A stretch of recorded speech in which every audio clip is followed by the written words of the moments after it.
तर पुणे पोलीस आणि आंबेडकर यांच्यात वाद चिघळला। दलित महिलेला जातीवाचक शेरेबाजी केल्याचा पोलिसांवर आरोप आहे। पोलिसांवर गुन्हा दाखल करण्याची मागणी होते।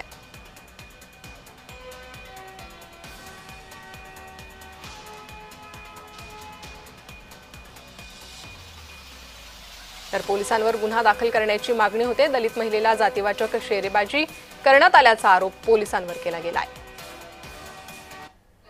साहेब, आमची मागणी काय होती तुम्ही एकदा तुमच्या तोंडाने सांगा। बरोबर आहे, तुमची मागणी आहे की गुन्हा दाखल करा। मी बोलतो, एक मिनिट मी बोलतो। कुठला गुन्हा नाव घ्या। तुमची मागणी आहे अॅट्रॉसिटीज गुन्हा आणि इतर कलम। तुमच्या पत्रामध्ये अॅट्रॉसिटीचा उल्लेख आहे की नाही?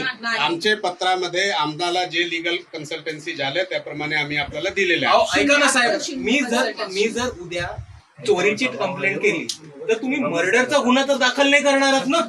बरोबर आहे, कॉमन सेन्स सीपी लेवलच्या आपल्याला लोकांना रायटिंग मध्ये दिले आहे। ठीक आहे, रायटिंग मध्ये नको आहे आम्हाला। साहेब, आमची मागणी आणि या संदर्भात अधिक माहिती देण्यासाठी आमचे प्रतिनिधी रोहन कदम हे माझ्यासोबत जोडले गेले आहे।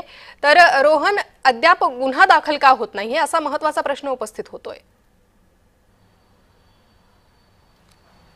प्रणिता, खरं तर मोठा जमाव जो आहे तो अगदी पहाटे 3 वाजेपर्यंत गुन्हा दाखल करण्यासाठी पुणे पोलीस आयुक्तालयामध्ये पाहायला मिळत होता। अगदी यामध्ये रोहित पवार जे की आमदार आहेत आणि सुजात आंबेडकर त्यांच्या आई या सगळेजण जे आहेत यासह असंख्य कार्यकर्ते पहाटे 3 वाजेपर्यंत गुन्हा दाखल करा या मागणीसाठी पुणे पोलीस आयुक्तालयामध्ये बसलेले होते। पोलीस आयुक्त रंजन कुमार शर्मा देखील त्या ठिकाणी बसलेले होते, परंतु अशा पद्धतीने गुन्हा दाखल करता येत नाही, कारण का हे पब्लिकली हे झालेलं नाहीये। एका रूममध्ये हा सगळा प्रकार घडलेला आहे, त्यामुळे तिथे पुरावे जे आहेत ते नाहीयेत आणि त्यामुळे अशा प्रकारे अॅट्रॉसिटीचा गुन्हा दाखल होऊ शकत नाही, अशा प्रकारचं मत जे आहे ते पुणे पोलिसांकडून दिलेलं पाहायला मिळत होतं। आणि या 3 ज्या मुली होत्या त्यांना मारहाण करण्यात आलेली होती। यामध्ये कोथरूडच्या एक PSI आणि संभाजीनगरचे काही पोलीस होते ज्यांनी जातीवाचक शिवीगाळ करून मारहाण केली आहे असा आरोप या मुलींकडून आता या केला प्रकरणी जातोय। वंचितची पुढची भूमिका काय असेल, आंबेडकरांची पुढची भूमिका काय आहे?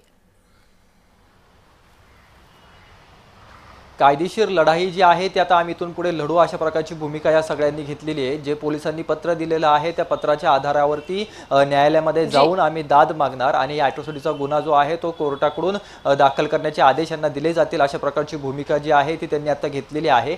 तर दुसरीकडे पुणे पोलीस त्यांच्या पोलीस अधिकाऱ्यांना वाचवण्यासाठी प्रयत्न करतात अशा देखील आरोप त्यांच्यावरती केला जातोय, कारण का या 3 मुली हॉस्टेलला राहतात, त्यांच्या हॉस्टेलमध्ये हे सगळेजण गेले, हॉस्टेलमधून त्यांना बाहेर काढलं, त्यांना पोलीस स्टेशनला घेऊन आले आणि जिथे CCTV कॅमेरे नाहीत तशा वरच्या रूममध्ये नेऊन त्यांना मारहाण करण्यात आली आणि शिवीगाळ करण्यात आल्याचा आरोप त्यांच्यावरती केला जातोय। त्यामुळे आता आगामी काळामध्ये कोर्टाकडून काय सांगितलं जातंय किंवा स्वतः पोलीस आयुक्त अमितेश कुमार यामध्ये दखल घेत सदर पोलीस अधिकाऱ्यांवरती कारवाई करणार का हे पाहणं महत्त्वाचं आहे। जी रोहन, अधिक अपडेट तुमच्याकडनं घेत राहू। तुर्तास धन्यवाद या सविस्तर माहितीसाठी।